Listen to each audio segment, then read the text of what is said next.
Hello everyone and welcome to my channel, and today I'll be reading a Lyney Listener by me. So let's get into it. Now Lenny has been busy for a while, and you knew that. And you understood, or at least tried to understand his reasoning behind the way that he was not seeing you. He told you you had a lot of things to get to, a lot of things to deal with, be it family matters with his father, or other things that were unrelated, like his job as a magician. And so you knew you would have to wait patiently for his return. But even when he returned, there were more things to deal with, more errands to run the next morning, and you would have to get a good sleep, which amounted to 6 hours, which you were already against because it felt like it was too little. Sometimes he would get up to 3 hours of sleep, but that was barely anything at all. And when it was a good day, it would be 6 hours, which you have already declared as unsustainable for him, since he doesn't seem to be doing too well the morning after. But he tells you, it's just these couple of days and he'll be all better, and then soon he will be free, and he will sleep well, and give you all the attention that you need. You honestly wish that you could help him, one way or another, but it seems like no matter what you do, you can't do anything about it. And that's why you find yourself trying to plan something. Something that won't take much time.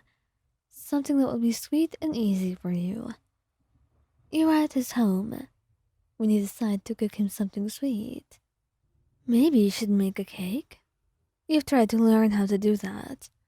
Lynette is actually a good cook, and she had taught you a lot about how they cook and Fontanian cuisine.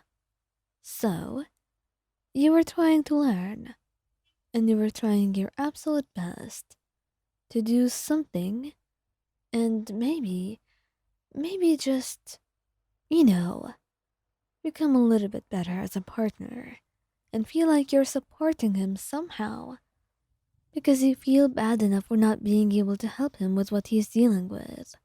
At the very least, you feel like you should know how to make him feel better when he comes back home.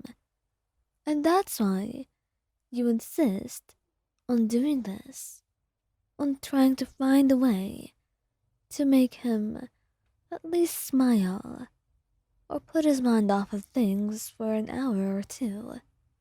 That way, you feel like you've fulfilled your role as his partner and his beloved.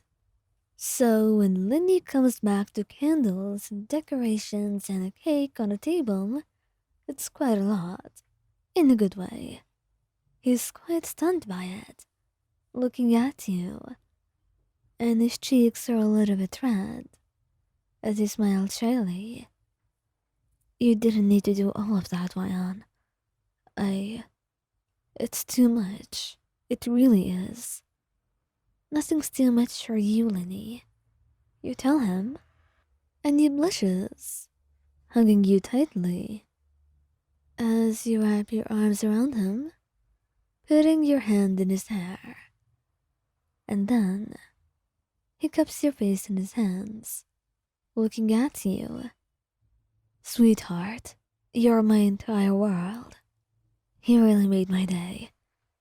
I don't know how to thank you. And you don't have to, Lenny. You tell him, giving him a soft smile. I'm just happy to see you happy. That's the best way that you could thank me. Be happy, please. And his heart melts at your soft and sweet words. And then he finds himself pulling you into a kiss, his eyes closing as he deepens it. And soon you follow suit, closing your eyes as well. And before you know it, he's having you pressed against the wall, his hands pressed on either side of your head. As he gets closer and closer to you, your bodies against one another, and his kisses becoming a lot more intense and intimate It's an enjoyable time, an enjoyable way to be able to let go of all the thoughts in his head as he loses himself in the feeling of you. But maybe he shouldn't have lost himself too much, because soon the two of you are not alone in his home. Arlecchino had the keys. Sometimes she would come to stay with them for a couple of days, or leave them stuff if they're not around, or just come to visit them. Not to mention, she was the one who bought the apartment for them. So, he doesn't even hear the jingle of keys, the door opening and closing again. He doesn't hear a single thing. It's like his senses are entirely lost and focused on one thing entirely. The feeling of your lips against his own, the heat of your body against him, the way your hands went into his hair. It's all too much, too overwhelming to see or hear anything else. So when Arlecchino steps in to see that scene before her, it's quite a lot. She's not mad.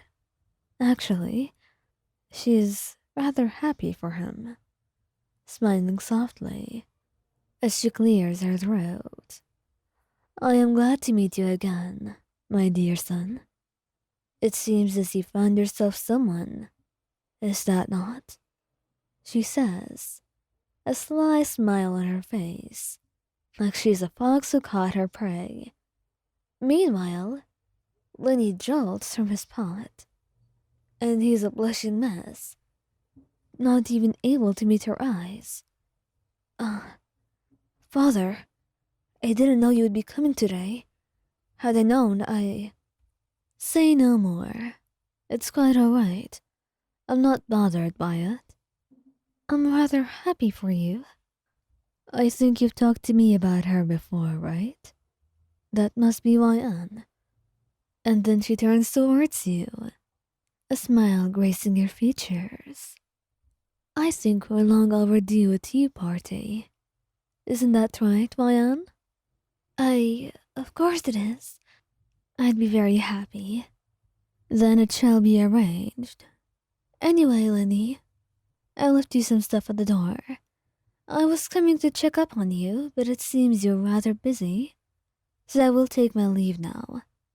I will see you soon, she said. Lenny was rather frozen and embarrassed about many things, but this was one hell of a drill.